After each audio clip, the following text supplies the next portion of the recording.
आज हम सी programming language के बारे में पढ़ेंगे।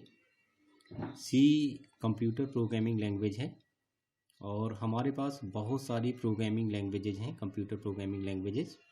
There are thousands types of programming languages available. हर एक लैंग्वेज का अलग अलग पर्पज है। जो भी लैंग्वेज बनाई जाती है वो एक स्पेसिफिक पर्पज के लिए बनाई जाती है, स्पेशल टाइप के प्रॉब्लम्स को सॉल्व करने के लिए बनाई जाती है। तो आज हम उनमें से सी प्रोग्रामिंग लैंग्वेज के बारे में पढ़ेंगे। सी प्रोग्रामिंग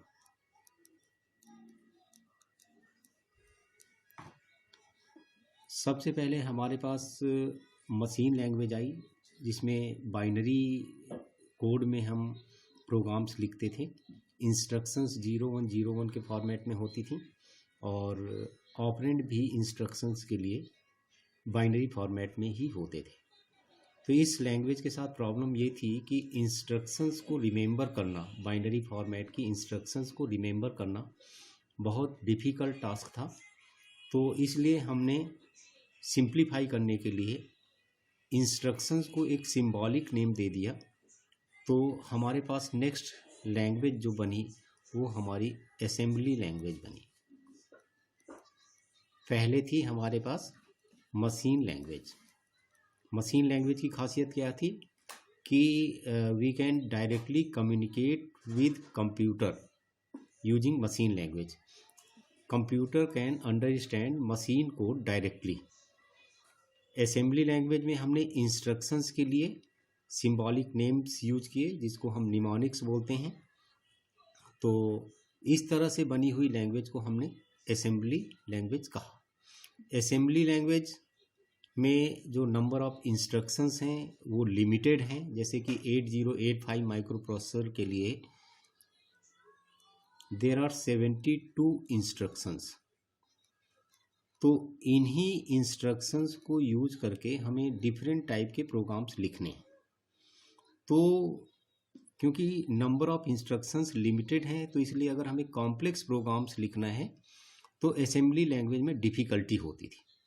अब क्योंकि ये लैंग्वेज कंप्यूटर डायरेक्टली नहीं समझ सकता है, तो हमें इस लैंग्वेज को किसी न किसी एक प्रोग्राम जो कि कन्वर्जन का काम करेगा की हेल्प से हमें असेंबली लैंग्वेज में लिखे हुए प्रोग्राम को मशीन लैंग्वेज में कन्वर्ट करना है। यहाँ पे हमारा असेंबली प्रोग्राम या असेंबली कोड है और इसको मशीन लैंग्वेज में कन्वर्ट करने के लिए मशीन कोड या ऑब्जेक्ट कोड भी इसे आप बोल सकते हैं।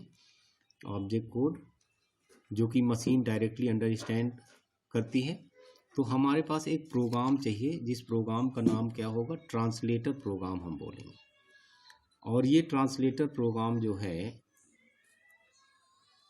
असेंबली लैंग्वेज के प्रोग्राम को मशीन लैंग्वेज में कन्वर्ट करता है और इसका नाम होता है असेंबलर। तो अब हमारे पास कन्वीनियंस ये हो गई कि हम प्रोग्राम की इंस्ट्रक्शंस को ईजिली रिमेंबर कर सकते हैं, लेकिन लिमिटेशन ये है कि कॉम्प्लेक्स प्रोग्राम अभी भी लिखना डिफ़िकल्ट टास्क है। तो इसलिए नेक्स्ट लेवल की जो लैंग्वेजेज जनरेट हुई, जो इवॉल्व हुई, वो हमारे पास हाई लेवल प्रोग्रामिंग लैंग्वेजेज हुई। High level programming languages.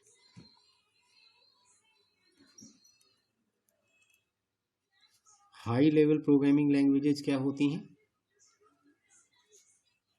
ये हमारी इन लैंग्वेजेज में क्या है कि इंग्लिश लाइक स्ट्रक्चर यूज होता है। जो हमारा प्रोग्राम होता है वो इंग्लिश लाइक स्ट्रक्चर यूज करता है। जैसे कि हम लिखते हैं let x is equal to 5 या if a is greater than b then print a otherwise print b। तो इस तरह से, या रिपीट अंटिल, डू व्हाइल। तो इस तरह के जो स्टेटमेंट होते हैं जो कि इंग्लिश लैंग्वेज के सिमिलर हैं, तो इस तरह के स्ट्रक्चर अगर या कॉन्स्ट्रक्ट्स हमारे लैंग्वेज में यूज होते हैं तो उस लैंग्वेज को हम हाई लेवल प्रोग्रामिंग लैंग्वेज बोलते हैं। तो ये थोड़ा सा एक इंट्रोडक्शन था कि लैंग्वेज का इवोल्यूशन कैसे हुआ। तो सबसे पहले मशीन लैंग्वेज आई, उसके बाद असेंबली लैंग्वेज आई, फिर उसके बाद नेक्स्ट लेवल पे हमारे पास हाई लेवल लैंग्वेजेज आई। और हमारे पास हाई लेवल लैंग्वेजेज अभी हमने देखा कि there are 1000 types of, more than 1000 types of programming languages which are high level programming languages. अब ये जब हाई लेवल प्रोग्रामिंग लैंग्वेजेज हैं तो अभी हमने देखा था कि हर एक लैंग्वेज जब बनाई जाती है तो वो एक स्पेसिफिक टारगेट को ध्यान में रखते हुए बनाई जाती है। तो इसलिए टारगेट के अकॉर्डिंग या उसकी कैरेक्टरिस्टिक्स के अकॉर्डिंग या वो कौन से टाइप के प्रोग्राम सॉल्व करने के लिए ज़्यादा सूटेबल है उसके अकॉर्डिंग हम लैंग्वेज को कैटेगराइज कर देते हैं। तो इसकी इस तरह से हम देख सकते हैं there are 3 broader categories of languages. पहले तो हमारी हुई जो है, तो हमारे पास ब्रॉडर 3 कैटेगरीज हैं। तो पहला है हमारी स्ट्रक्चर्ड प्रोग्रामिंग लैंग्वेज। स्ट्रक्चर्ड या हम इसको बोल सकते हैं मॉड्यूलर प्रोग्रामिंग लैंग्वेज या फंक्शनल प्रोग्रामिंग लैंग्वेज। और दूसरी है हमारी object oriented programming language, object oriented programming languages. और नेक्स्ट है हमारी 4GL, फोर्थ जनरेशन लैंग्वेजेज हैं। तो हम बेसिकली इन दो की बात करेंगे, स्ट्रक्चर्ड या मॉड्यूलर या फंक्शनल प्रोग्रामिंग लैंग्वेज। तो इन प्रोग्रामिंग लैंग्वेज में जो पूरा का पूरा प्रोग्राम होता है that is composed of different modules. Modules को हम फंक्शन या सब रूटीन भी बोलते हैं या मेथड भी बोलते हैं। तो इस तरह से जो हमारा ओवरऑल प्रोग्राम का स्ट्रक्चर होता है that is collection of modules. तो हम इस स्ट्रक्चर्ड प्रोग्रामिंग लैंग्वेज के लिए बोल सकते हैं कि any program written in this category of languages contains only functions or modules, contains only functions या modules या methods, कई सारे टर्म्स हैं, या सब रूटीन, जिसको हम टास्क भी बोल सकते हैं, एक्टिविटी भी बोल सकते हैं।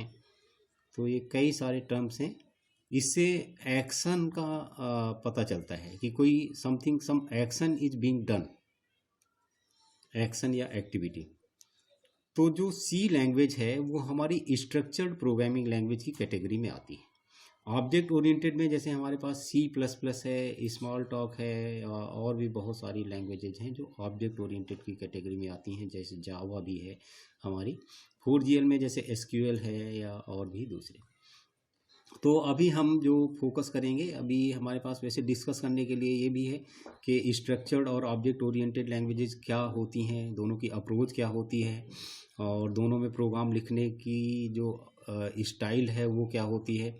तो वो हम बाद में डिस्कस करेंगे, लेकिन अभी हम सी प्रोग्रामिंग की कैरेक्टरिस्टिक्स समझेंगे कि सी प्रोग्रामिंग कौन सी सिचुएशंस में किस टाइप की प्रॉब्लम को सॉल्व करने के लिए ज़्यादा सूटेबल है। तो पहली बात तो क्या है कि C is structured programming language. C is structured programming language. Structured programming language क्या होती है?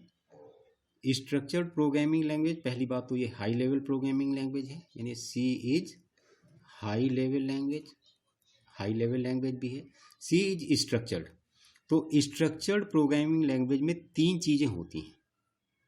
एक तो होता है सीक्वेंस, दूसरा होता है कंडीशन, और तीसरा होता है इटरेशन। इटरेशन यानी कि लूपिंग। तो ऐसी लैंग्वेज जिसमें कि हम स्टेटमेंट्स को सीक्वेंस में लिखते हैं, जैसे S1 स्टेटमेंट है, after that there is S2 statement, S3 statement. तो इस तरह से जो स्टेटमेंट्स होते हैं उनको हम एक सीक्वेंस में लिखते हैं, and also these statements are executed in order in which they are written. और नेक्स्ट जो कैरेक्टरिस्टिक्स है स्ट्रक्चर्ड प्रोग्रामिंग लैंग्वेज की, वो कंडीशन होती है, यानी प्रोग्राम में कंडीशनल स्टेटमेंट आएंगे। लाइक इफ कोई condition, then statement, else another statement. और इटरेशन में क्या है कि some set of statements are executed in loop until some condition is satisfied। तो इस तरह से करके ये तीन चीज़ें जिस भी लैंग्वेज में होती हैं उसको हम स्ट्रक्चर्ड प्रोग्रामिंग लैंग्वेज बोलते हैं। तो सी हमारी स्ट्रक्चर्ड प्रोग्रामिंग लैंग्वेज है, सी हमारी हाई लेवल प्रोग्रामिंग लैंग्वेज है, सी को हम बोल सकते हैं C is modular programming language, C is functional programming language. Functional इसलिए है क्योंकि पूरा का पूरा प्रोग्राम, कोई भी सी का प्रोग्राम किससे मिलके बना होता है, केवल फंक्शन से मिलके बना होता है। उसमें एक या एक से ज़्यादा फंक्शंस हो सकते हैं। जैसे कि अगर हम कोई सी भी देखें तो सबसे पहले हेडर फाइल्स होती हैं हमारे पास, हैश इंक्लूड stdio.h, या और भी कोई हेडर फाइल्स हैं conio.h। तो इस तरह से हेडर फाइल्स होती हैं। एक मेन फंक्शन होता है। फंक्शन की पहचान क्या है कि किसी भी वैलिड वेरिएबल नेम के बाद जस्ट बाद अगर पैरेंथेसिस आता है तो इसका मतलब वो एक फंक्शन है। इसके अलावा कुछ यूजर डिफाइंड फंक्शंस होते हैं, कुछ लाइब्रेरी फंक्शंस होते हैं जिन्हें हम मेन के ऊपर या मेन के नीचे हम डिफाइन कर सकते हैं। ये जो हेडर फाइल है इसके अंदर भी कई सारे फंक्शंस होते हैं, और ये जो फंक्शंस होते हैं ये ऑब्जेक्ट मॉड्यूल फॉर्म में होते हैं, यानी प्री कंपाइल्ड होते हैं। इनकी जस्ट हमारे प्रोग्राम में लिंकिंग होती है। तो इस तरह से आप देख सकते हैं कि पूरा सी का प्रोग्राम किससे मिलके बना है, केवल फंक्शन से मिलके बना है, जिसके अंदर मेन फंक्शन है या फिर बने बनाए लाइब्रेरी फंक्शंस हैं या फिर कुछ यूजर डिफाइंड फंक्शंस हैं। तो इसलिए ये हमारी मॉड्यूल या फंक्शन से मिलके बनी है, तो इसलिए मॉड्यूलर या फंक्शनल प्रोग्रामिंग लैंग्वेज है। अच्छा, C is middle level programming language. Next characteristic क्या है, सी इज मिडिल लेवल। ये समझना बहुत ज़रूरी है, मिडिल लेवल प्रोग्रामिंग लैंग्वेज। अब मिडिल लेवल क्या होती है, हमने हाई लेवल देख लिया और लो लेवल अभी हमने यहाँ पे देखा था कि हमारे पास सबसे पहले मशीन लैंग्वेजेज आई जिनमें कि हमने बाइनरी कोड यूज किया, और इसमें इंस्ट्रक्शंस जो होती है, जैसे ऐड के लिए मान लिया 10001, ये ऐड के लिए थोड़ी देर के मान लेते हैं कि ऐड के लिए इंस्ट्रक्शंस है, और इसमें हम दो वैल्यूज 11 और 10 को ऐड करना चाहते हैं। तो इस तरह से करके हम इंस्ट्रक्शंस देंगे और वैल्यूज देंगे। तो इस तरह से ये मशीन लैंग्वेज हो गई। नेक्स्ट हमने क्या किया, इंस्ट्रक्शंस को रिमेंबर करना डिफिकल्ट टास्क था, तो इनको हमने सिंबॉलिक नेम दे दिया, जैसे कि ऐड एडिशन के लिए, सब्ट्रैक्शन के लिए। तो इस तरह से डिफरेंट टाइप की इंस्ट्रक्शंस के लिए हमारे पास डिफरेंट सिंबॉलिक नेम्स थे। तो ये हमारी क्या हुई, असेंबली लैंग्वेज हो गई, और असेंबली लैंग्वेज को ही हम लो लेवल प्रोग्रामिंग लैंग्वेज बोलते हैं, लो लेवल प्रोग्रामिंग लैंग्वेज। तो assembly language is also called low level programming language. यहाँ मशीन लैंग्वेज हमारी लो लेवल प्रोग्रामिंग लैंग्वेज नहीं है।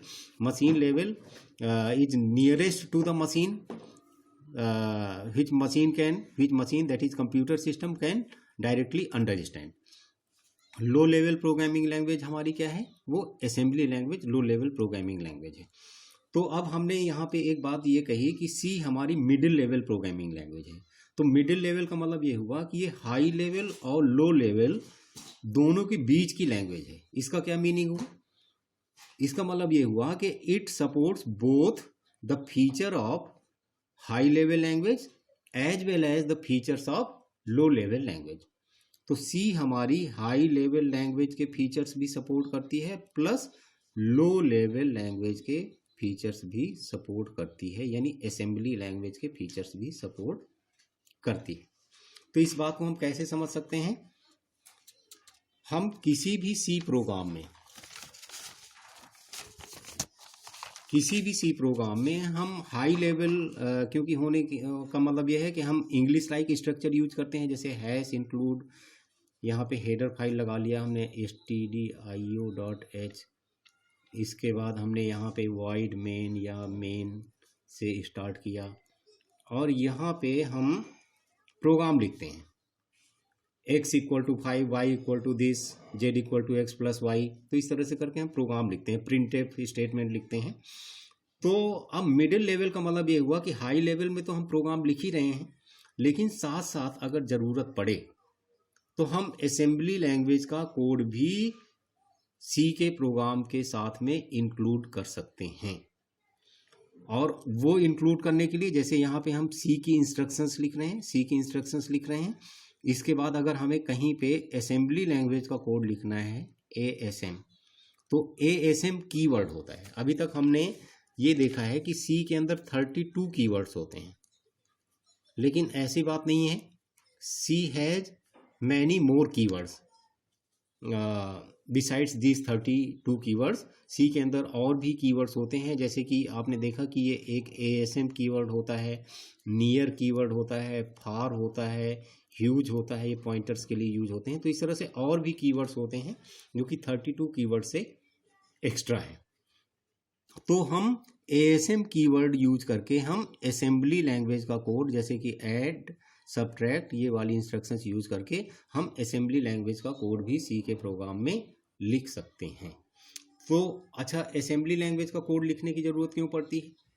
क्योंकि सी बनाने का जो पर्पस था वो सी अपने आप नहीं बनी। एक्चुअली सी के जो इन्वेंटर थे, हमारे पास 3 लोग थे। ये एक तो ब्रायन कर्निंगहन, सभी लोग जानते हैं इसको, ब्रायन कर्निंगहन,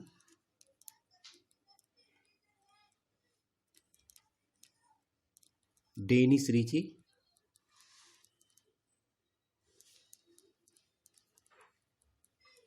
एंड केन थॉमसन।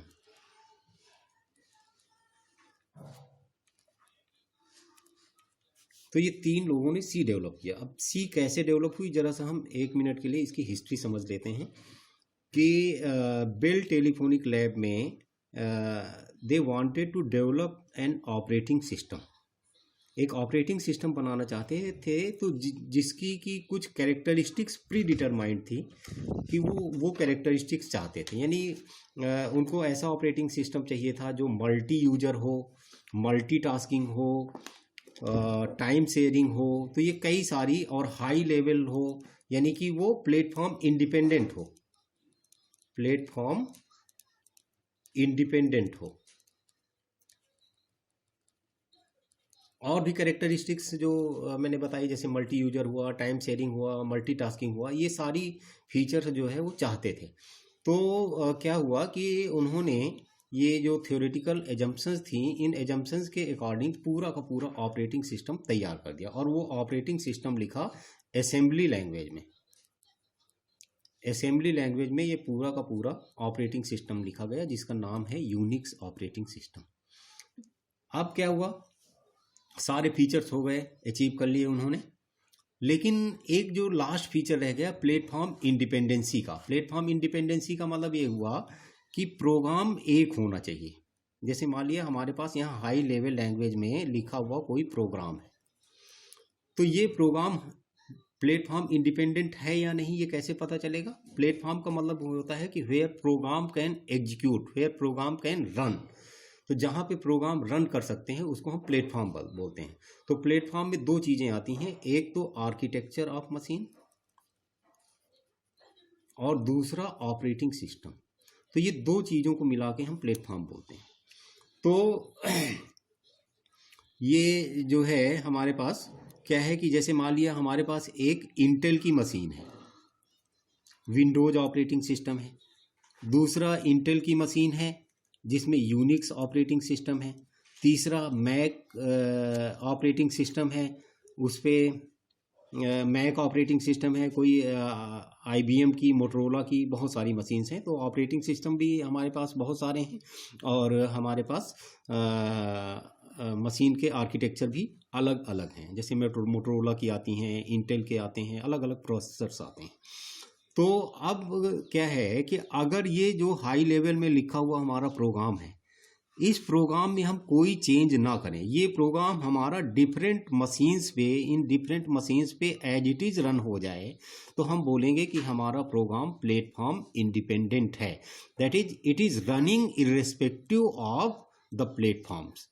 उस पर कौन सा ऑपरेटिंग सिस्टम पड़ा है, उस मशीन का कॉन्फ़िगरेशन, आर्किटेक्चर या प्रोसेसर कैसा है, उस पर डिपेंडेंट नहीं अगर करता है और उसके बावजूद भी प्रोग्राम हमारा रन हो जाता है तो हम बोलेंगे प्रोग्राम हमारा प्लेटफॉर्म इंडिपेंडेंट है। हाँ, ये ज़रूर बात है कि हर एक मशीन के लिए जो कंपाइलर है वो अलग अलग चाहिए होगा, क्योंकि कंपाइलर टारगेट लैंग्वेज का कोड जनरेट करता है, टारगेट कोड जनरेट करता है, तो मशीन रीडेबल कोड होना चाहिए। तो हर एक मशीन का अगर आर्किटेक्चर अलग है तो कंपाइलर भी अलग अलग होगा सबके लिए। तो क्या है, प्लेटफॉर्म इंडिपेंडेंसी की बात क्लियर हो गई होगी कि if same programme can be executed on different types of machines having different operating system then our program is called platform independent। तो ऐसा प्रोग्राम लिखने के लिए जो इन्होंने लिखा एक ऑपरेटिंग सिस्टम, ये एक्चुअली क्या था, सारे फीचर्स तो अचीव कर रहा था लेकिन प्लेटफॉर्म इंडिपेंडेंट नहीं था क्योंकि इसका कोड असेंबली लैंग्वेज में लिखा गया था। और हम जानते हैं कि असेंबली लैंग्वेज की जो इंस्ट्रक्शंस होती हैं वो मशीन स्पेसिफिक होती हैं। जैसे इंटेल मशीन के लिए ही 8085 प्रोसेसर की बात करें तो उसके लिए इंस्ट्रक्शन सेट अलग होगा, 80386 की बात करें, 486 की बात करें, तो हर एक आर्किटेक्चर के लिए हमारा असेंबली लैंग्वेज की इंस्ट्रक्शन सेट अलग होंगी और इंस्ट्रक्शन सेट अलग होंगी तो प्रोग्राम भी अलग अलग हो जाएगा। तो इसलिए अगर असेंबली में लिखा हुआ प्रोग्राम है तो जिस आर्किटेक्चर की इंस्ट्रक्शंस यूज हो गई हुई होंगी वो प्रोग्राम हमारा उसी मशीन पे रन करेगा, दूसरे पे रन नहीं करेगा। तो इसलिए हमें कोई ऐसी लैंग्वेज चाहिए थी जो हर एक मशीन पे सपोर्ट करे। तो इसके लिए इनको एक लैंग्वेज की ज़रूरत पड़ी और वो लैंग्वेज इन्होंने फिर बनाई सी लैंग्वेज। सी लैंग्वेज का डेवलपमेंट इस तरह से हुआ।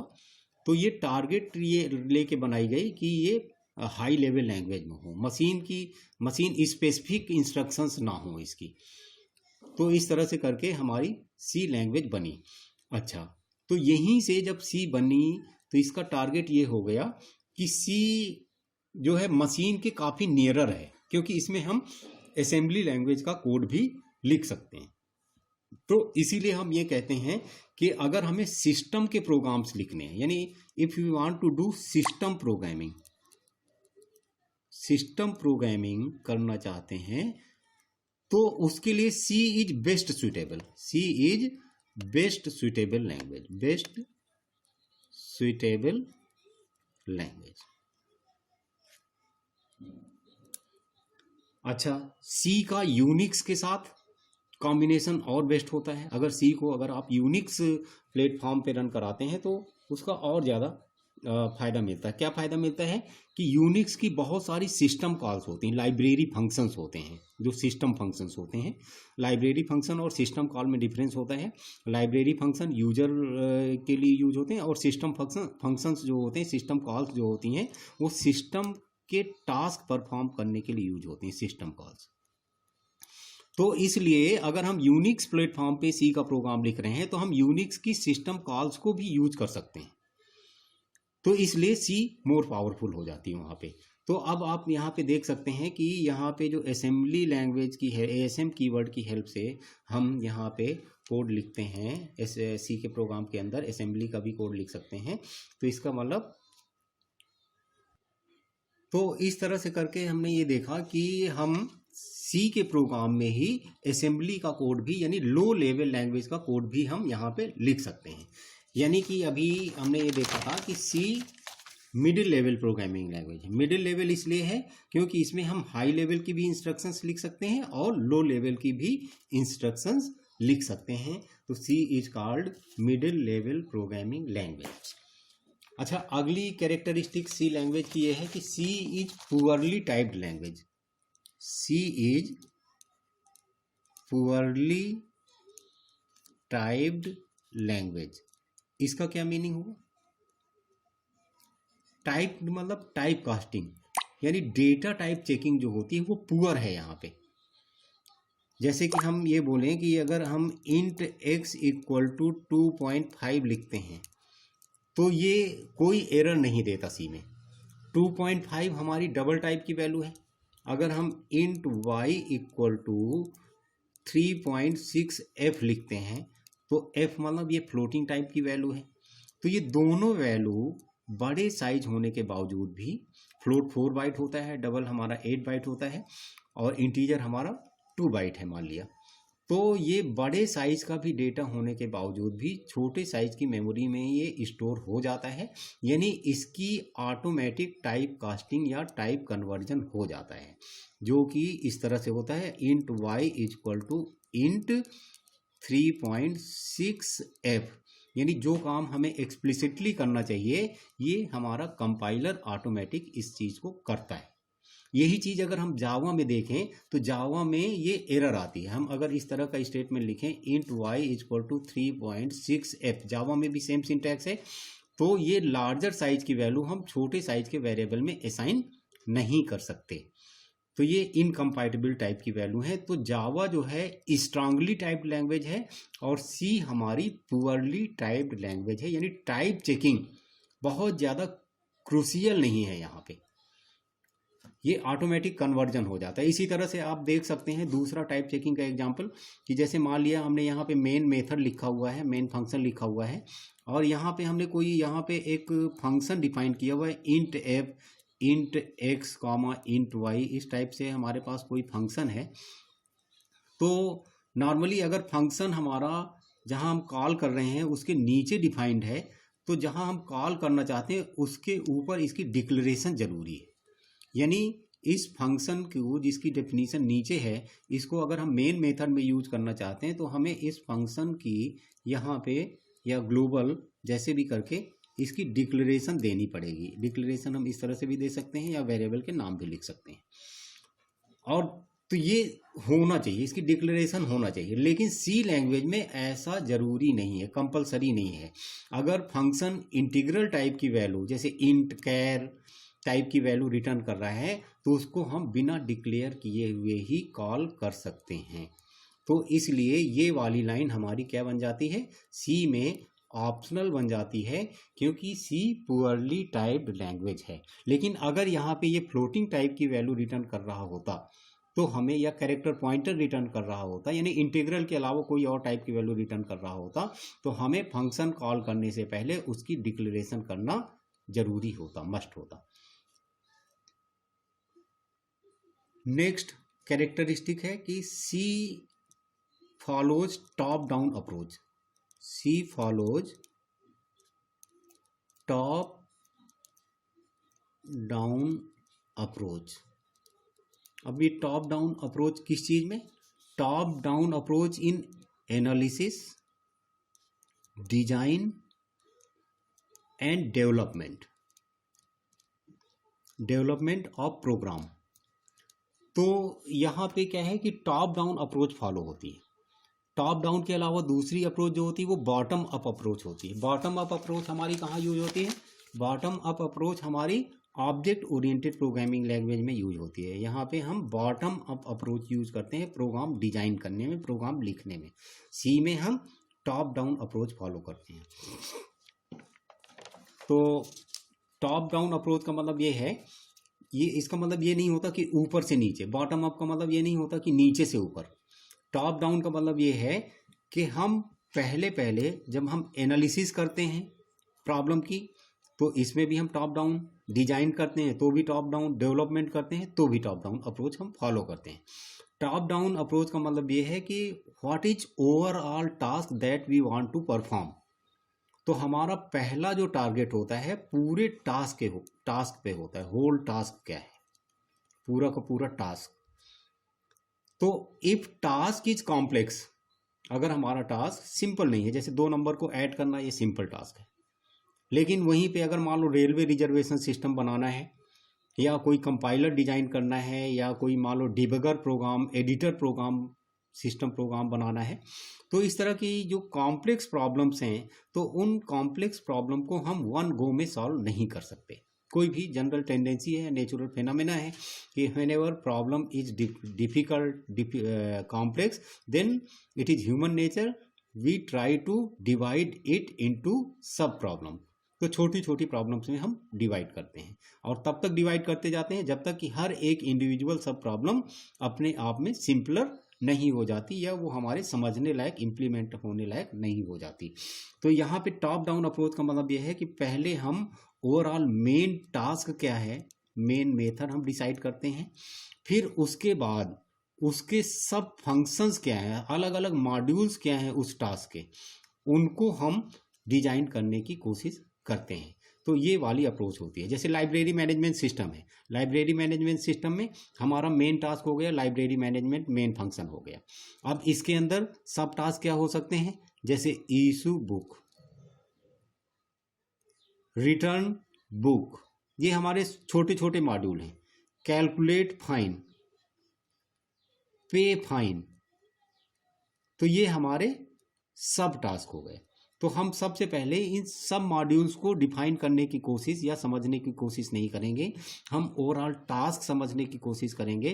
फिर उसके बाद ओवरऑल टास्क अगर कॉम्प्लेक्स है तो हम उसको छोटे छोटे मॉड्यूल्स में डिवाइड कर लेते हैं। फर्दर फिर कोई मॉड्यूल अगर कॉम्प्लेक्स है तो उसको सब मॉड्यूल्स में डिवाइड कर लेते हैं। तो इस तरह से जो हमारी अप्रोच होती है वो टॉप से लेके बॉटम की तरफ चलती है, तो ये टॉप डाउन अप्रोच कही जाती है। जबकि C++ में या जावा में जो ऑब्जेक्ट ओरिएंटेड लैंग्वेजेज हैं वहाँ पे अप्रोच हमारी बॉटम अप अप्रोच होगी। वो अभी हम नहीं समझेंगे, वो हम नेक्स्ट किसी लेक्चर में समझेंगे। नेक्स्ट कैरेक्टरिस्टिक क्या है कि C is case sensitive language. Case sensitive, case sensitive का मतलब स्मॉल या कैप्स लेटर का फर्क पड़ता है। तो कई सारी लैंग्वेजेज होती हैं जो कि केस सेंसिटिव नहीं होती हैं। जैसे कि बेसिक लैंग्वेज है, उसमें हम स्मॉल में प्रोग्राम लिखें, इंस्ट्रक्शंस लिखें या कैपिटल लेटर में लिखें या तो उससे कोई फ़र्क नहीं पड़ता। जैसे SQL है तो SQL में भी हम स्मॉल कैप्स कोई भी कैरेक्टर का यूज करें इंस्ट्रक्शंस या स्टेटमेंट लिखने के लिए या क्वेरी लिखने के लिए, तो कोई फ़र्क नहीं पड़ता। इस चीज़ को हम आगे फर्दर नेक्स्ट लेक्चर में समझेंगे।